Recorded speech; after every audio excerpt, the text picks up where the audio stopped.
लखनलाल की जय। उपस्थित सभी राम भक्तों, मैं आपको बधाई देता हूं, शुभकामनाएं देता हूं। इस रामलीला मंचन की आज दुर्गोत्सव भी, आज आखिरी नवरात्र है और आने वाले दशहरा उत्सव की भी मैं बधाई देता हूं। हमारी लीला कमेटी के अध्यक्ष भाई सरदार मंजीत सिंह, जो अपने इस ग्रेटर नोएडा शहर की सामाजिक गतिविधियों के केंद्र बिंदु रहे हैं, हमेशा से लंबे समय से नई पहचान दी है इनकी पूरी टीम, भाई मनोज गर्ग जी, सौरभ बंसल जी, भाई अजय जी और पूरी टीम को मैं बधाई देता हूं। साथियों, पत्थर की इमारतें कभी किसी शहर की पहचान नहीं बना करती, पहचान बनती है वहां रहने वाले लोगों से, उनकी धार्मिक सामाजिक गतिविधियों से पहचान बना करती है। और इस सुंदर लीला मंचन के माध्यम से आज मुझे याद हुआ कि पूरे हमारे अमर उजाला अखबार की टीम यहाँ पर है, जो अपने किरदारों को और इस कमेटी के सदस्यों को पुरस्कृत करने जा रही है। सिर्फ अखबार ही नहीं है, अमर उजाला अपनी सामाजिक जिम्मेदारियों का भी निर्वहन करता है, चाहे वो कैसा ही संकट का काल हो या ऐसा धार्मिक आयोजनों का विषय हो। आज जिस भगवान राम की मर्यादाओं के हम चर्चा मंचन के द्वारा आने वाली पीढ़ी को किस तरह से भाई भाई के रिश्ते हो, पिता पुत्र के रिश्ते हो, भाई भाभी के रिश्ते हो, यही राम राज्य की कल्पना हमारे संतों महापुरुषों ने की थी। आज में राम राज्य आने का सपना हमारा पूरा होता नजर आ रहा है। और अगली बार जब इस मंच से, इस भव्य मंच से लीला मंचन हो रहा होगा, तो अयोध्या में राम मंदिर की स्थापना भी हो चुकी होगी, ये भी हमारा संकल्प है।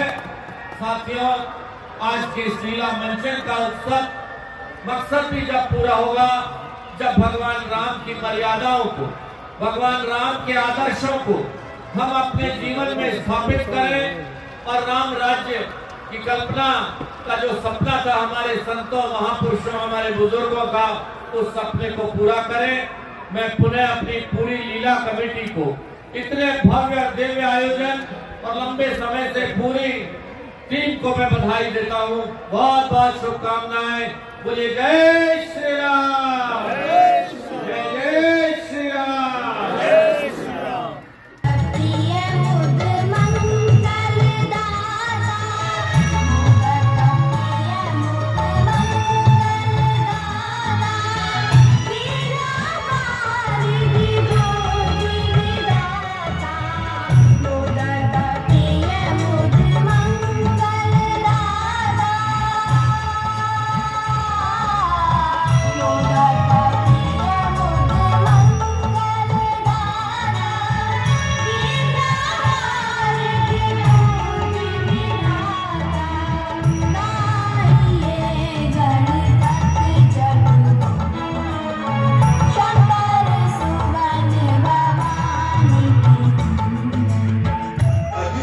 लगने का क्या कारण हुआ? हे वानरों, तुम धन्य हो कि प्रभु के कार्य के लिए इतने उतावले हो रहे हो, किंतु देखो प्रभु भी व्याकुल हो रहे होंगे, इसलिए यहाँ से शीघ्र चलो। मैं मारना ही सारा वृत्तांत तुम्हें सुनाऊंगा। हाँ, और ठीक है, चलो, ये समय पूरा उचित नहीं।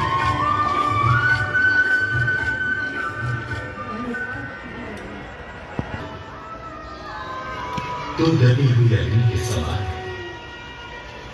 जो भीतर ही भीतर सुलगती रहती है,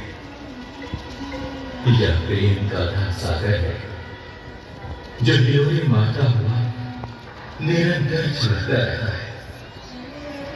हाँ, पता नहीं नींद कहां चली गई, आराम कहां जाकर सो गए। सूर्य निकलता है और छिप जाता है, तारे आंख मिचौड़ी खेलते हैं और आलोक हो जाते हैं। घड़ियां बीत रही हैं दिन भागे जा रहे, परंतु क्या वो समय लौटकर नहीं आया जब दिवस आनंद के थे, जब सुहानी रात थी, वन नहीं लगते थे वन, महलों में जैसी बात थी। आज आप कुछ अधिक अधीर से देख होते हैं, इसका क्या कारण है? क्या बताऊं भाई, समय का परिवर्तन देखकर बड़ा ही आश्चर्य हो रहा है। संसार रूपी चक्र ने हंसते हुए मुखड़े मलिन कर दी, प्रसन्नता से चमकती हुई आंखें आंसुओं से तर हो गई। सदा संतुष्ट रहने वाले मन अधीर हो उठे, जो शोक से आतुर ना हो, सूरत नहीं देखी, हंसती हुई संसार में मूरत नहीं देखी। वो दिन कहा जो रंग से घबरा न गया हो, वो कौन खिला फूल जो बुझा न गया। हाँ प्रभु, जो साहस किसी भी दशा में न छूटा था, आज वो भी छूट गया, अनेक प्रकार की चोटों से टूट गया। ये कैसा आश्चर्य है!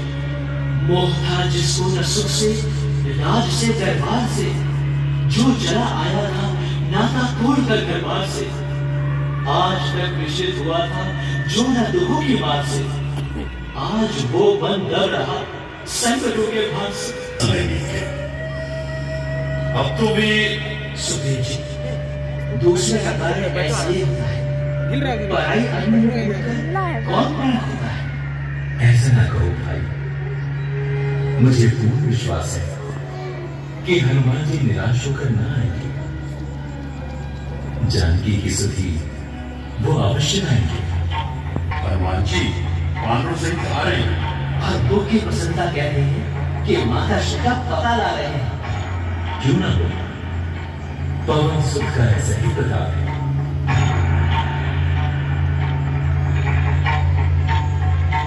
प्रणाम प्रभु, जय श्री राम। कहो, हनुमान जी कुशल पूर्वक तो आए? हाँ प्रभु, जहाँ आपके चरणों का प्रताप है, वहां संकट कैसे आ सकता है?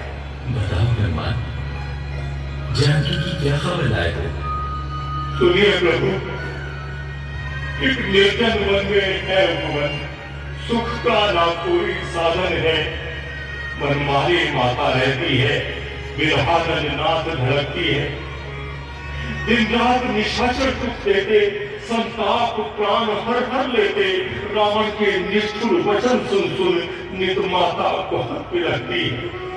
सीधे तुम इतना कष्ट किस प्रकार सहती होगी? भयंकर राक्षसों के बीच कैसे रहती होगी? सुना ही नहीं प्रभु, आपके वियोग में एक एक पल के समान व्यतीत हो रहा है। रात और दिन कटने कठिन हो रहे हैं प्रभु।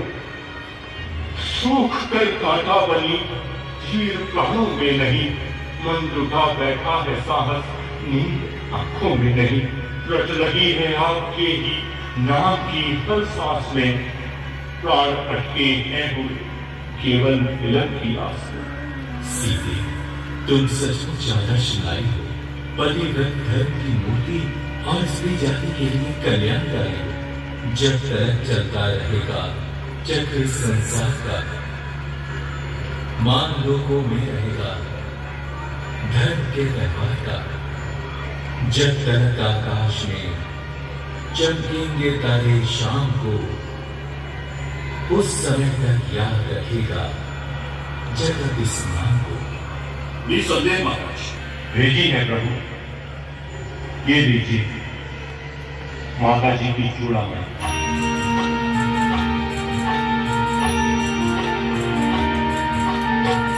चलत कोई चूड़ामणि रघुपति हृदय लाई सुनी, अनुज समेत गहि प्रभु चरणा। कौन दे सकता है कीमत प्रेम के उपहार की? मिल गई प्रेमी से जो वस्तु बनी वो क्या थी? अच्छा हनुमान जी, यदि जानकी जी ने कोई संदेश दिया हो तो वो भी सुनाओ। हाँ प्रभु, उन्होंने कहा कि आप तो दुखी को दूर करने वाले हैं, मेरा दुख दूर क्यों नहीं करते? आपने तो दुष्टों के संहार करने का प्रण किया, फिर भूमि का भार क्यों नहीं करते? हे नाथ, आपने मुझे क्यों त्याग दिया? क्या दीन रक्षक और भक्त वत्सल बनकर आपने प्रतिज्ञा का यही पालन किया है? ठीक है, और कुछ? और ये भी कहा है प्रभु, 1 महीना और मैं रक्षा करूंगी प्राण की, जो न आए फिर नहीं तुमको मिलेगी जान। मैं अवश्य जाऊंगा। पर्वतों को चीर कर, सागरों को पार करके और काल को पीछे हटाकर मैं अवश्य जाऊंगा।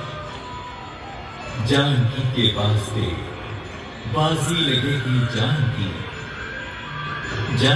ही जब नहीं, परवाह फिर क्या जानकी। हे प्रभु, लंका को जला आए हो, ये किस प्रकार हुआ हनुमान जी? हे नाथ, आपके प्रताप से मैं समुद्र को लांघकर लंका में पहुंचा तो माता जी के दर्शन पाए और उनकी आज्ञा पाकर अशोक वाटिका के फल तोड़कर खाए। सूचना पाते ही रावण ने अपने पुत्र अक्षय कुमार को भेजा, किंतु वो मेरे हाथ से परलोक सिधारा। फिर रावण का बड़ा पुत्र मेघनाथ आया और उसने मुझे अपने नागपाश को फंसाया। इसके उपरांत मैंने रावण का दर्शन पाया और भली प्रकार समझाया। अंत में उसने मेरी पूंछ में आग लगवा दी, जिससे मैंने समस्त लंका जला दी। निसंदेह हनुमान, तुम बड़े पराक्रमी हो। तुमने हमें बड़ा उपकार किया है। अच्छा, तुम्हें जो अच्छा लगे सोई वर मांगो। प्रभु, जिस पर आपकी कृपा हो जाती है उसके लिए मांगने को और क्या रह जाता है? फिर भी यदि आप कुछ देना ही चाहते हैं प्रभु, तो केवल इतना अनुग्रह कीजिए, अपनी निर्मल भक्ति दे दीजिए प्रभु, अपनी भक्ति दे दीजिए। शीघ्र ही सेना को युद्ध की आज्ञा दो और लंका पर चढ़ाई कर दो। जैसी आज्ञा महाराज।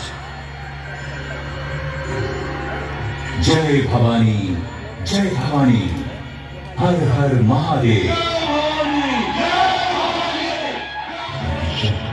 जन्म से राक्षस हूं और मैं भगवान की शरण में आया।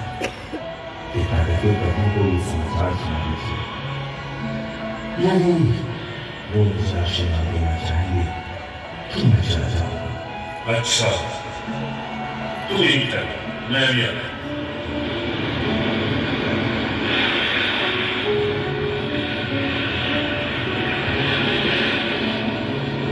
रावण का भाई विभीषण आपसे मिलना चाहता है।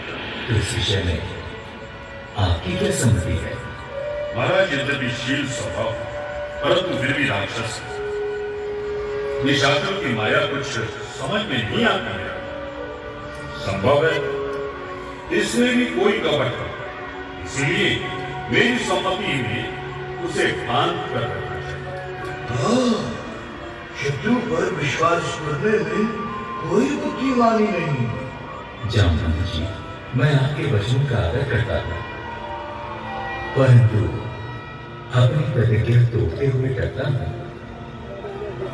यदि कोई ब्रह्म हत्या करके भी मेरी शरण में आएगा तो आश्रय अवश्य पाएगा। धन्य हो प्रभु, धन्य हो। निष्कपट हो सकता है। क्यों नहीं सुधरेगी? क्या कीच में कमा नहीं करता? क्या सीट से मोटी नहीं करता? भक्त शिरोमणि विभीषण, तुम इतना क्यों घबरा रहे हो? आखिर किस भय के कारण से पटा रहे हो? कुछ नहीं छुपाकर मैंने निशाचर कुल में जन्म लिया। रावण का भाई राक्षसी स्वभाव के कारण मुझे पाप प्यारा है। मैंने कोई शुभ कार्य भी नहीं किया, किंतु नाथ, आप संसार के दुख दूर करने वाले हैं। शरणागत की रक्षा करना आपकी प्रतिज्ञा है। यही सब सुनकर मैं आपकी शरण में आया। आप मेरा उद्धार कीजिए, मुझे अपनी सेवा में लीजिए, सेवा में लीजिए। विभीषण, तुम निश्चिंत रहो, परंतु ये तो कहो कि तुमने परिवार से मुंह क्यों मोड़ा? भाई का साथ किस लिए छोड़ा? नर का बात सच्चा है, परंतु दुष्ट का बात सच्चा नहीं। जो बूटी पर चलने वाला है उसको दुराचार और व्यभिचार ही प्यारा है।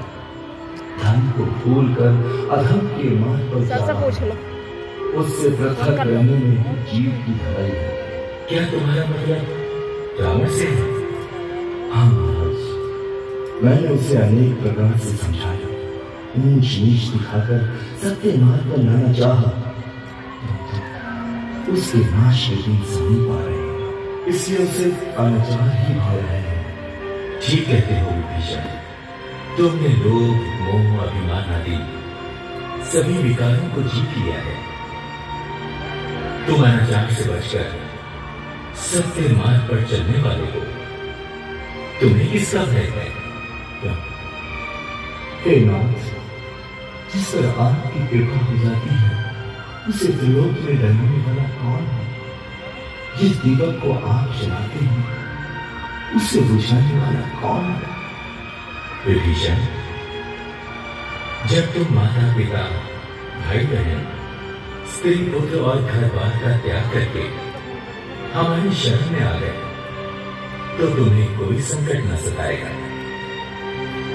यदि समस्त ब्रह्मांड भी तुम्हारा दुश्मन बन जाए तो भी तुम्हारा बाल बांका ना हो पाएगा। अच्छा लंकेश, अब तुम्हें जो अच्छा लगे वही वर मांग लो। क्या कहते हैं नाथ? लंकेश कहकर मुझे क्यों लज्जित करते हो? लज्जित नहीं, हम ठीक कहते हैं, और आज से तुम्हें लंका का राजा बना दें। नहीं महाराज, नहीं। आपके चरणों की भक्ति को छोड़कर मुझे किसी चीज की इच्छा नहीं। ये हम जानते हैं, परंतु लंका का राज्य हम तुम्हारी इच्छा से नहीं बल्कि अपनी इच्छा से देते हैं।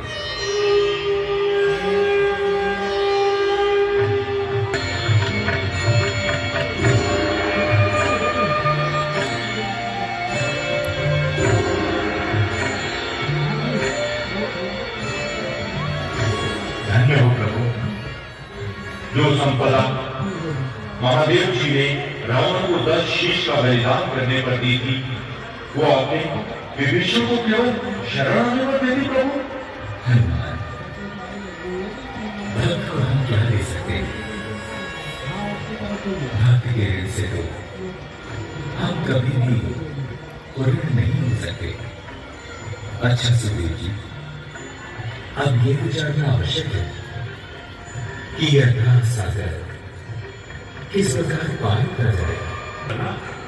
तो बड़ा ही दुर्लभ प्रतीत होता है। नहीं महाराज, आपके सामने कोई दुर्लभ काम नहीं। आपकी दृष्टि करते ही पर्वत मार्ग छोड़ सकते हैं, आपके बाण करोड़ों समुद्रों को सुखा सकते हैं। फिर नीति ने ऐसा कहा है कि पहले नम्रता से ही काम लेना चाहिए।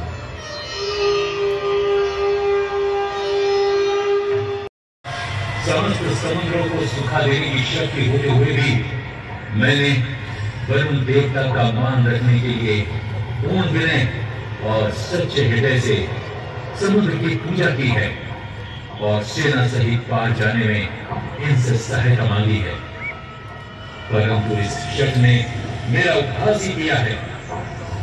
शास्त्र कहता है, जैसे केला काटने पर ही फल देता है, उसी प्रकार बीज दंड देने पर ही चुका है। अतः अब मैं ब्रह्मास्त्र का संधान करके इस समुद्र को पाताल तक सुखा दूंगा। अब यहां पर जल के स्थान पर केवल रेत और बालू ही रह जाएगी।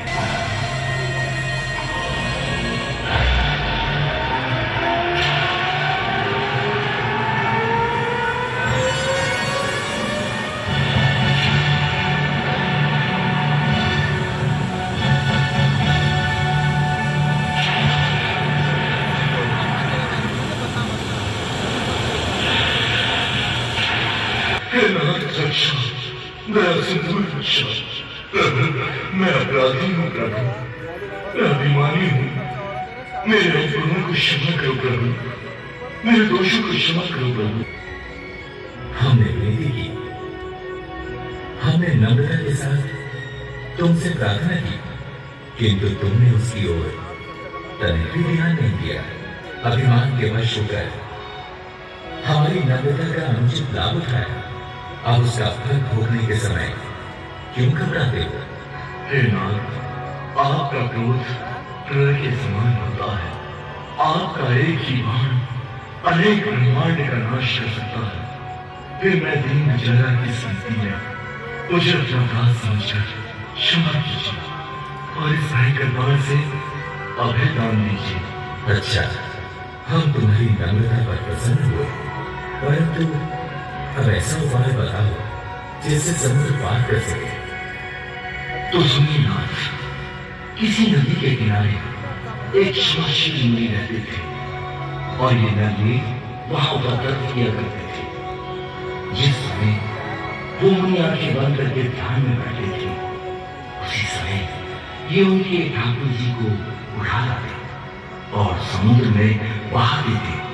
मुनि ने क्रोधित होकर ये श्राप दिया कि तुम जो वस्तु समुद्र में डालोगे वो ऊपर ही तैरेगी और वहीं स्थिर रहेगी। इसलिए नाथ आज्ञा दीजिए कि सब वानर बड़े बड़े पत्थर उठाकर लाए और न ये उन्हें अपने हाथों से समुद्र में डाल दिए जाए। इस प्रकार पुल तैयार हो जाएगा और सेना को पार होने का मार्ग मिल जाएगा। हाँ, उपाय तो ठीक है, किंतु धनुष पर आया हुआ बाण भी तो खाली नहीं जाएगा। ये किसी न किसी को अवश्य निशाना बनाएगा।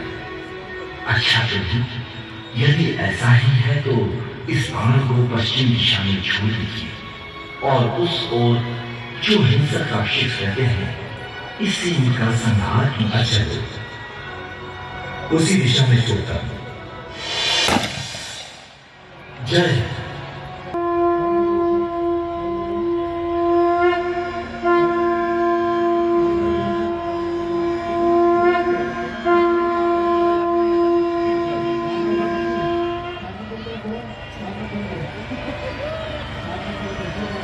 सुग्रीव जी,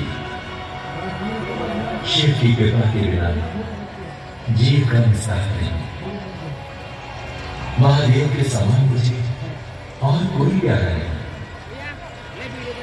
शिव का दोही यदि मेरा भक्त कहता है तो वो सपने में भी मुझे नहीं पाता है। जो मनुष्य रामेश्वरम के दर्शन करके शिव भक्ति का वरदान पाएंगे वे बिना परिश्रम के ही बहुत संघर्ष कर जाएंगे, इसमें कहीं भी संदेह नहीं। प्रभु, आपके अनंत नाम है, अपने सेवक राम की ओर से एक और नाम स्वीकार कर लीजिए। आज से यहां लोग आपको श्री रामेश्वर के नाम से जानेंगे। ओम श्री रामेश्वर महादेवाय नमः। अच्छा, क्या है स्वामी? राम ईश्वर यस्य स रामेश्वर, अर्थात राम जिसके ईश्वर है वही रामेश्वर है। मैं तो उनका दास सदा राम नाम का ही जाप करता रहता हूँ, अतः वही मेरे स्वामी। आप दोनों की पूर्ण व्याख्याएं समझना किसी के लिए भी संभव नहीं है ना? मुझे समझना तो बहुत सरल है। मैं तो भोला भाला हूँ। राम जी की कहा पाना असंभव है। उन्हें तो वही जान सकता है जिसे वो स्वयं जना दे। आप दोनों को नमस्कार है। नमस्कार तो उन्हें करो देवी।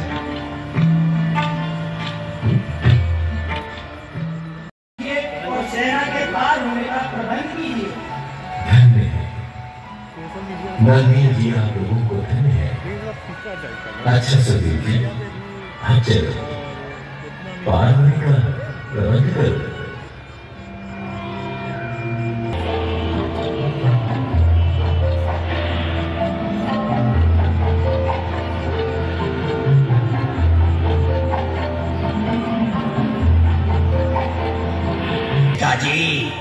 दरबारी लोग आपके क्रोध से डरते हैं, इसलिए आपके मुंह पर आपकी बड़ाई करते हैं। याद रखिए, कपटी लोग मन में कपट रखकर मीठी मीठी बातें बनाया करते हैं, परंतु जब समय आता है तो मुंह छिपाकर भाग जाया करते हैं। वीर बातों के पिताजी काम के होते नहीं, जो चमकते हैं हमेशा वे खरे होते नहीं। तो फिर क्या करना चाहिए? मेरे विचार में अधर्म से डरना चाहिए और जानकी को लौटाकर निश्चित राज करना चाहिए।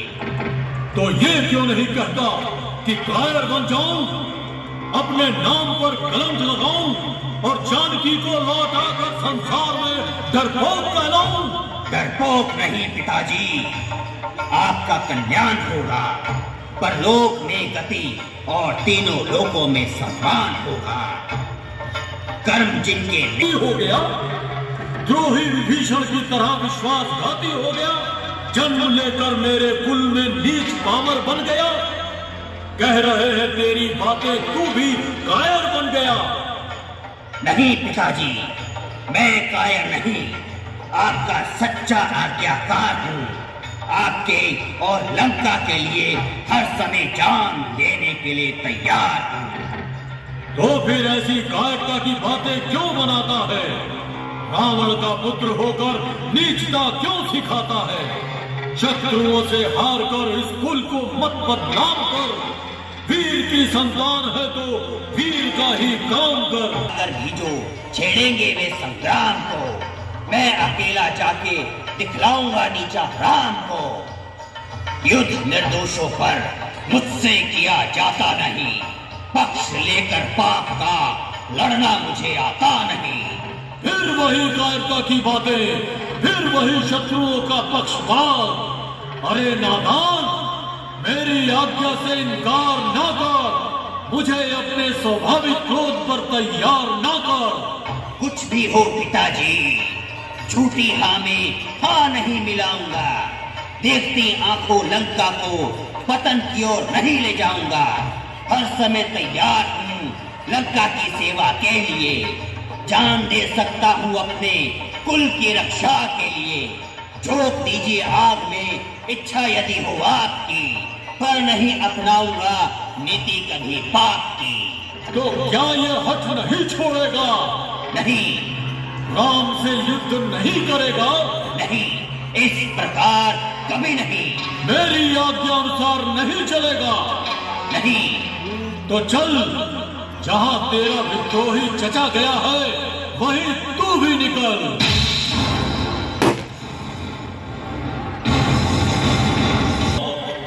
वानर या मानव संतान, देख और पहचान। ओ निडर वानर, मृत्यु के घास प्राणी, तूने हमारे वैभव को इतना भुलाया कि निर्भय होकर दरबार में चला। क्या कहना चाहता है? महाराज, सभ्य देशों के राज दरबारों का विधान है कि दूसरे राज्य से आए हुए राजदूत का आदर करके पहले उसे आसन दिया जाए, फिर सम्मान सहित उसका आतिथ्य करके उससे उसके आने का कारण पूछा जाए। मूर्ख, इतना भी नहीं जानते कि राजदूत उसे कहते हैं जिसे किसी राजा ने भेजा हो। जंगल से आए हुए किसी भी भिखारी के भेजे हुए वानर को राजदूत नहीं कहते। आप राजा की बात करते हैं लंकेश्वर। मैं जिनका दूत हूँ वो तो राजाओं के भी राजा हैं, राज राजेश्वर हैं। केवल इस भूमि खंड के ही नहीं वरन तीनों लोकों के स्वामी हैं। देवताओं, वेदों और विधि के भी वही नायक हैं। मैं उन्हीं त्रिलोकेश्वर का, श्री राम का राजदूत हूँ। वो हरि है, हर है या ब्रह्मा है? कौन है वो? तुम इतने बड़े बड़े वार्तालाप जिसके लिए सुना रहे हो, उस तुम्हारे राम की वास्तविकता केवल इतनी ही है कि वो एक भटकता हुआ वनवासी है, कि राज्य से भी निकाल दिया गया है। बताओ, उस भिखारी ने क्या संदेश देकर भेजा है तुम्हें? महाराज रावण, आपने मेरे स्वामी राज राजेश्वर श्री राम का अपमान किया है, इसलिए मुझे नियमानुसार इस सभा से चले जाना चाहिए। राजदूत का सम्मान उसके राजा का सम्मान होता है, इसीलिए राजदूत का प्रथम कर्तव्य है कि वो अपने सम्मान की रक्षा करे, क्योंकि मेरे अपमान का अर्थ होगा मेरे स्वामी राज राजेश्वर श्री राम का अपमान। इसीलिए मेरे लिए अब दो ही रास्ते हैं। पहला तो ये कि जहां मुझे सम्मान पूर्वक आसन नहीं दिया गया, मैं उस सभा से ही चला जाऊं, परंतु जो मैं संदेश लाया हूं वो इतना महत्वपूर्ण है कि उस पर लंका निवासियों और सारी राक्षस जातियों का जीवन और मरण निर्भर है।